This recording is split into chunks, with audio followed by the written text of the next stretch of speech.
We are here tonight on Cryptidbits with James Baxter, author of The Awakening.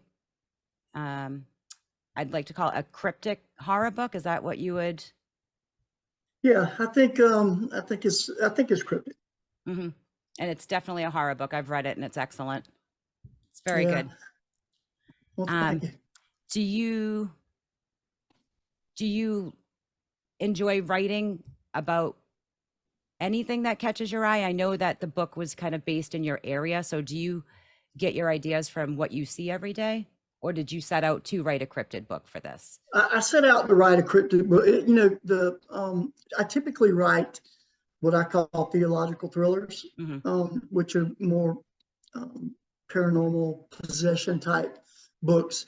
And with this book, I had the idea probably 12 years ago, and this book started out. I won't go into what the creature actually is, but it started out as an alien sci-fi type book. And as I started working on the story, it it seemed like it was going to be more difficult to put it all together as Mm-hmm. that, because there were so many. When you start going into extraterrestrial life and everything, there's so many um, directions that you can go Yeah. with it. And I really wanted it to be simplified. I write all of my books are really tightly written. So I don't put a lot of unnecessary stuff in it. And so I wanted to go with something that I could manage. And I felt like, us being here on the coast, and I spend a good bit of time on the beach. It was something that I wanted to do. I wanted to look out, because I remember how I felt when I first saw Jaws. Exactly. And Yeah. I wouldn't get in. I mean, I was a kid, but I wouldn't even get in the swimming pool. That's After exactly, that. yeah. And you And never know. You got to be careful with yeah, those shots, you and know. so I wanted to create that. I wanted to Yep. create that feeling, and I felt like I think I got there. Yeah. I think you did. I read it. I think I had mentioned to you. I stayed up way too late one night when I had to work in the morning because I couldn't put it down. It was definitely excellent. Do you Can you explain how many changes maybe the creature went through, or did you know when you started this is what this is? I, the creature's look of what he actually was really didn't come to me until I wrote the first chapter, Hmm. and the prologue. And when I wrote the prologue, I knew what I wanted. There were certainly inspirations for the creature. I'm a big fan of the Swamp Thing. I'm a big Hmm. fan of The Shape of Water. I thought was incredible. Yeah. Creature from the Black Lagoon. All of those things. I knew that I wanted to be somewhere in that neighborhood, but something different as Yeah. well. And I think I managed to do that. And I wanted it also to be no doubt that this was the new apex predator. Yeah. As a writer, one of the things that you want to do is when I set out to write a book, I want to write a book that I want to read. Hmm. I want it to be a book that I want to read. And so that's what I do. And I think if it's something that I would want to read, then other horror fans are going to want to read it too. Without trying to give away too much, because I do want it to still be a surprise for people that read this for you. You mentioned you wanted it to be type of sci-fi. I've And the book itself is not like you mentioned, but the creature has tendencies, I think, maybe Mhm. that could be considered not an alien, but it's an alien like form. Yeah. Is Well, that okay to say? how many alien life forms do we have? We've got 85% of the oceans unexplored, Yeah. and so who knows I think what, that's why oceanic horror does so well. You just don't know. right. We don't know. I No. mean, we know more about space than we do Yeah. our own planet. So you actually probably just did a lot of side research on a lot of things in the book. Well, I did a lot of research. Also, I've military Yeah. background, so a lot of the military stuff I already knew. Yeah. I saw Um, that, and I kind of put that together when I was like, he used a lot of his background in this book. Yeah, and but the I did have to do some research, like with Noah, Hmm. and understand the research vessels, and also the drilling. I mean, I had to do some research into Yeah. drilling and what goes into that, and so there was a good bit of research in that, and also just marine life. I mean, I Yeah. had to, because I wanted to give this creature elements that you could look up, oh, say, oh yeah, that's like a whatever fish, Hmm. and I wanted to give it those elements so that it would be, it's a different type of creature, but there were things with it that were also familiar. Exactly. So it does make it more realistic, the creature. Right. You mentioned this was started, or the idea started 12 years ago. Yeah, about 12 years ago. How long, And when you did a sit down and you finally just started pounding this book out, how long do you think altogether it took you? to write it, when I finally sat down to Hmm. start to write the book, it was quick. It was about 10 weeks, Oh, probably yeah. That's not bad. 10 or 12 weeks. And it was published by Hammerhead Media. Yeah. I like that. I Yeah. love the shark themes and all in the book. It was Yeah. throughout the book and also in the publishing company. Is that Yeah. So your it's, personal? it's a second publishing company. I was with another publishing company I won't Mhm. mention um, before, and actually had a bad experience with that company, and had to move all of. I actually moved all of my books. I got the rights back and moved everything, re-edited and republished Oh, everything. wow. But you can get into some bad experiences in Yeah. this business, and it's so different now. I mean, when I published my first book, it was 95, and everything was still snail mail, and not much digital, Yeah. and it was just different. Now everything is digital, everything is done so quickly. I mean, even Yep. publishing is done on demand, Yeah. and so it makes it easier for people to get into the business that probably have no business being in it. Exactly. Yep. Does the digital form of all of this make it easier to write books, or do you feel more pressured because everything's faster now? I think it's I think it makes it easier to write the books. It's certainly easier access. From the financial standpoint, it's not as lucrative as it once was. I mean, I Hmm. know, from in 95, when they were doing, typical contract would be like three 30,000 book printings. So you'd have Hmm. three printings on a contract, and it'd be for 30,000 books. Nothing like that today, unless Yeah. you're with a big house publisher. And but most of the publishers out there are doing digital, simple contracts, and but it is easier. And what's your favorite book of all time as an author? My favorite author is Edgar Allan Poe. Okay. Um, Edgar Allan Poe and Guy Maupassant is the French equivalent of Poe. Um, my favorite book is probably Moby Dick and Dracula, and two completely different books, but No, but that those. it makes sense when the audience reads The Awakening, then be like, oh, okay, I get it. I feel like Yeah. both of those books lent itself to The Awakening because of how, like you said, you don't put a lot of like faff in it, I guess is the word I was Mhm. looking for earlier. And it's very clean and it's very knowledgeable. Did you do your own research for the the marine Yeah. aspects of it? Or did you have any type of background in that, I guess?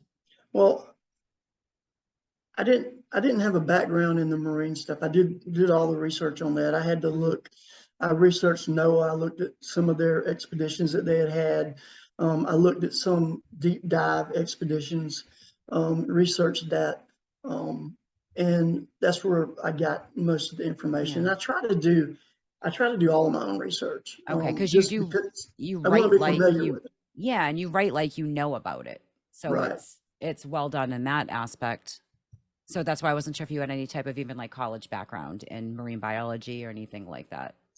No, no, No? I do have a science background, but Okay. no marine biology, and I've always been fascinated with it. Hmm. And honestly, and I'm also drawn to sharks. I love Yeah. sharks, and it was interesting doing that research and then being able to write about it. Did you learn, I guess, not new things, but just things that might prompt you in another book even? Are you planning on more? Yeah, in fact, I had never planned on doing a sequel to this Hmm. book, but after doing the research, I was like, yeah, I think I'm gonna do a sequel. Um, put it put it down in the Florida Keys, Oh, yep. and Everglades, and similar story, Yep. research vessel gets gets attacked, and it's obviously well, I'm not going to tell you. I don't want to No, give it don't. away to people who haven't read the book, um, but it's going to be an interesting. I've written the first few chapters on. I probably won't start that book for another couple of months. Yep. But it would be type, I guess we could say a companion type of creature to the creature in the Oh, book. it's an identical creature, and I think Okay. that Okay. in the towards the end of that book, I think there were some Yep. hints that there must be some more out there. Yeah, exactly. There was a specific part of the book where I was reading it and I was like, ooh, there's going to be a part two, I think, of this. I'll have to Yeah, bring and I that can up on say the this: interview. this thing, when this thing was sending out these sonic screams, Hmm.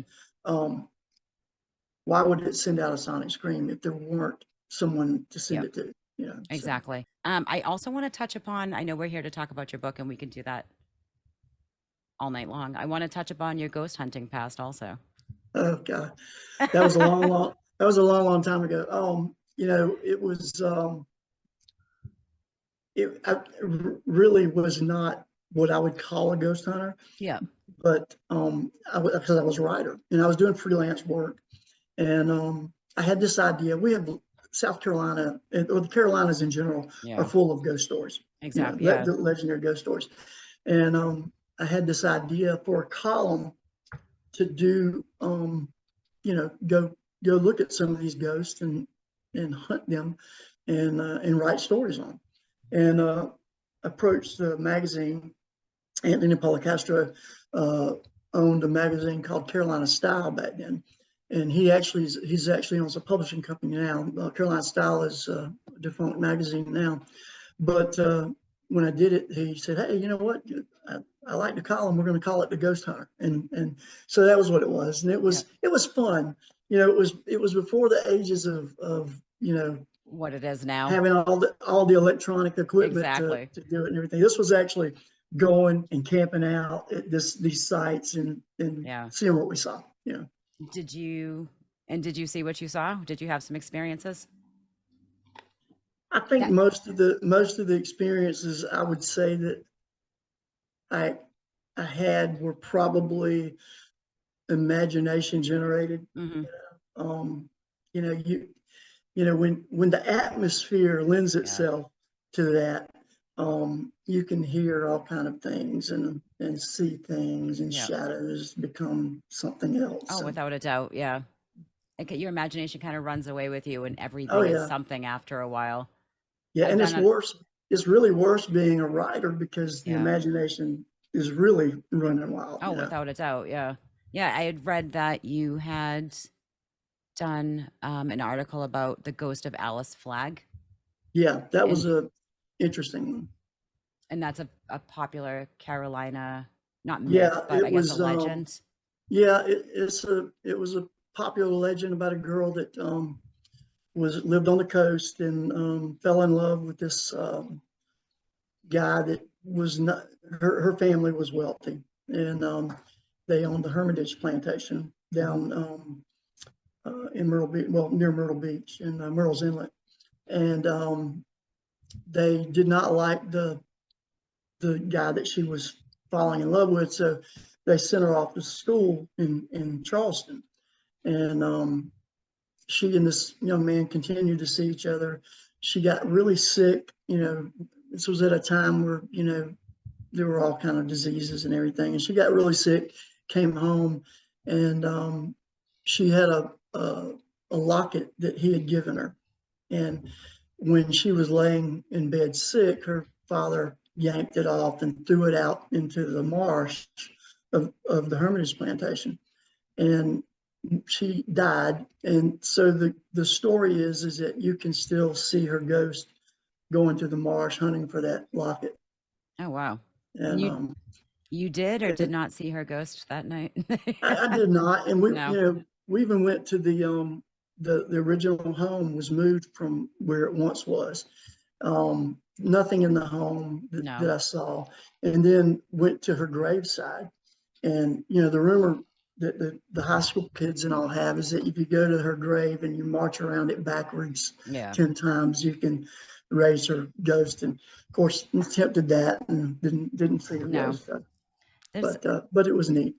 no, the adventures of the hunts are fun, I think, Oh rather yeah. than actually catching anything or seeing Well, anything. for me, it was the adventure, but it was also learning the story. I mean, Yeah, this was a really it was really good love story. And but it's the interesting thing was about the Hermitage plantation. It got really popular at the time that I wrote that article because there was a realty company that had purchased the Hermitage plantation land.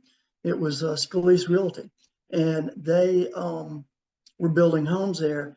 And the rumor is that they recreated this legend hmm and put it out there to create interest in their uh, company and in the area. So yeah, because that would sell more houses because right, there are people right, that want to live in a haunted house. And yeah. since it's a cryptid book, do you have a favorite cryptid? A Well, known, well, I guess I, known, quote unquote, known cryptid? yeah, I've got a couple. I always, people ask me all the time what got me started writing, Hmm. and I was 10 years old and saw the Legend of Boggy Creek, and Okay. scared the hell out of me. Yeah. And I was like, I want to do that. That's what I want to do. I want to make people feel like that. Yeah. And so I always list that as one of my favorites. But there were a couple of Dark Was a Night. I don't know if you've seen that movie. Dark Was a Night is a movie that I enjoyed watching the creature in that. Hmm. It was interesting, and What? it was set small town up north. Yeah. Um, the the cryptid creature was living in a densely wooded area, not populated. And when they started doing logging, the logging industry came in. Yeah. It forced those creatures out Yeah. to go south, and so they came upon some small towns, and that's what that movie was based on. But really good movie. And what type of creature was it in there? Type of like a humanoid It type of cryptid? it was, excuse me. Was it like a humanoid type of cryptid in the? It Okay. was kind of a humanoid, um,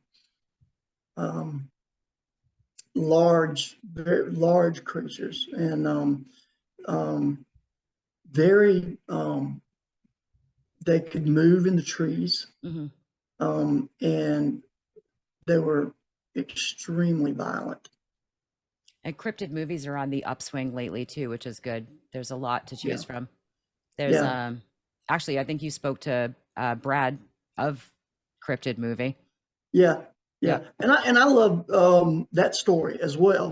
Hmm. That was a really good cryptid creature in that it was more of a subterranean Yep. um, type of creature. And it, Brad and I discussed this when he came on my show. Um, the being a low budget film, the practical effects Hmm. weren't great, and I think if they had been able to do some CGI or even some better practical effects, it would have been an amazing creature. But Yep. as it was a really good movie, and they didn't, because of the budget, they didn't really show the creature a Yeah. lot, It was kind and of so like that's a Jaws throwback where, right, right. yep. Yeah, and that was one of the things I did that intentionally in The Awakening. Yeah. I didn't want, I wanted you with the prologue, I wanted you to understand the power that this thing had and that it was a predator, Yeah. apex predator, but I didn't want you to know what it looked like. And I you know, I wanted to, I didn't want that to come until later on, you know, in the book. Yeah, it's a slow burn for it. So it definitely reveals itself as needed. Right. Yep. So by the time I think it's what Jake sees it first, maybe you've got Yeah. the full effect of Well, what it's already done in the right. past and Right. what it can do. Yeah. Yeah. Yeah, it was excellent. I do definitely recommend it to everybody out there that's watching this. Understanding that, you know, when you talk about cryptid Hmm. stories, um, there there's a little bit of fact in all fiction, you know, and it, you know, there's a reason that, especially some of the more well known cryptid Yeah. stories, you know, Bigfoot, for instance. I mean, there's a reason that those legends live so long. And if you look back on the cryptid stories, that how far back they go, Yeah. and the ones that interest me are the ones that are actually, you have legends that are in several different cultures, Yep. and so, you know, maybe maybe they're out there, you know. Exactly. It's funny to think that all of these cultures that had no way of communicating hundreds and thousands of years ago all came up with the same creature at the same time. Right. Or like it seems these creatures were all there at the same time. Right. Okay, I'm going to look and see what are the top 10 cryptid Yeah. movies that you know I enjoyed. Man, I couldn't find more than five. I mean, That you I mean, personally enjoyed you. that I Yeah. personally enjoyed. I mean, there's a Yep. ton of them out there, but some of them are just, you know, they're not that good, No. and it's not even that the movie, the movies or the books don't have to be great movies or books, but the story, the Yep. creature has got to be believable, Yeah. you know. And it's funny too. I did that once for a show a couple months ago with my co-host who couldn't make it tonight. I apologize. Um, I looked up just a list of cryptid movies, top 100 cryptid movies on IMDb, and I would say 50% of them were Bigfoot Mhm. or something along the same lines as Bigfoot, and half of the rest weren't even what I would consider a cryptid movie. No, It exactly. was like Yeah, Splash. Splash was on the list. yeah. There were some on the list, and I probably looked at the same list you did, Yeah. that just they were not cryptid movies. No, I mean, I consider like Meg. Meg is a cryptid movie. I Yeah. really enjoyed that movie. It's an ocean movie and it has a shark in it. I'll go see it. Like Did you see the second one? I haven't gone yet. I'll I probably go haven't this either. weekend and I loved the book series. So I definitely will go see it. I didn't want to go on opening weekend just because I figured it would be like a big party time in the movie theater. And I like Yeah, to go and actually watch the movie, unfortunately, yeah, like nobody else seems to nowadays. yeah, So I didn't want that to be ruined by that, but I'm definitely going to see it. You haven't yeah. yet? No, I haven't seen it yet. I'm I'm probably going to, but Yeah. I'm going with no Oh, expectations, zero you know, because expectations. Yeah. I mean it's not. I mean, they're I don't think they're going to make their money back. In fact, I went, last night. I went and Hmm. saw Last Voyage of the Demeter. And how was that? I'm interested in Oh, that one. it's fantastic. Yeah. It's fantastic. Well, one of Yeah, your favorite books is based on, I mean, it's yeah, Dracula, so it's kind of yeah. along those lines. It wasn't. I mean, obviously they added to this, Yep. but you know, chapter 7 and 8 of Dracula was the captain's log, and that's what Okay. this movie is based on. Oh, excellent. And It but looks it good. was, yeah, it's really good, really good. And the good thing about it is, if you know me, um, I'm not a fan of contemporary vampire movies Hmm. or novels. I am old school. I think vampires are monsters, Yeah. and that's how they should be portrayed. And Not romanticized as they've right, been and lately. Yeah. this movie, there is no doubt this is a monster, you know. Yeah. And it was really good. And I'll have to check that. I'll have to put that one on the list too. Now we get into the whole um, monster legends, myths, cryptids. The vampire obviously would fall under a legend, I guess, not a myth, but Mhm. um, like the romanticizing the myths and legends. The werewolf movies have started with the whole romanticizing that Yeah, type of also. I understand what you're saying when these are known monsters. These aren't right, boyfriend right. material, I guess is the best way to Yeah, put it. exactly. You I know? mean, I listen. I salute them for what they did with the franchise. It was very successful, but Hmm. Twilight Oh was no. is completely off the Yeah. realm of what I consider a vampire movie. The only And good part, it brings it more to the forefront, so people might look at the classics a little bit more if they like that, but it yeah, also portrays them as friendly and happy. yeah, yeah. And you mentioned Wolfman. Hmm. That's actually another one of my favorite movies. Yeah. Um, the um, the one with Benito del Uh, Toro in it was really good. yeah. And actually, that movie um, is the only movie that follows the original screenplay. The original Wolfman, um, when they first wrote it, they weren't, because of special effects, they weren't able Hmm. to do some of the things in the movie that they can do now, Yeah. and so it wasn't quite as good. But that movie was really good. And Yeah. you know, if you look at and I'm sorry, get off subject, but I can No, talk about please, it's monsters all okay. night. The If you look at the Universal monsters, Hmm. you know, Dracula, the Mummy, Frankenstein, the werewolf, they all have a common denominator, and they're all tormented souls. Hmm. You know, every one of them, Yep. they're tormented souls. Creature from Black Lagoon. I mean, Exactly. they all were, and that's what I like about those creatures. Yeah, and it's the not to get like the whole philosophical background, but it when you watch or the Frankenstein monster, we'll take him as an example. You watch the movie, you feel slightly bad for him. You're like, oh, wait a minute, we're the monsters in this story. We're not. Right, That's right. the background of the original legends. They're like the five or six you mentioned. eh, The humans are actually mostly in the wrong half the time in these movies. Yeah, yeah, they are. Yeah, we are the monsters. Yeah. I can't remember the last movie I've seen that scared me, I guess. I think that's what I'm looking for. I'm looking for a movie that makes me too afraid to go take my trash out at night because it's Yeah, nighttime out. I I I'm the same way. In fact, I don't know that I've seen a movie that I would say was scary Hmm. this year. I thought the Pope's Exorcist was good. Hmm.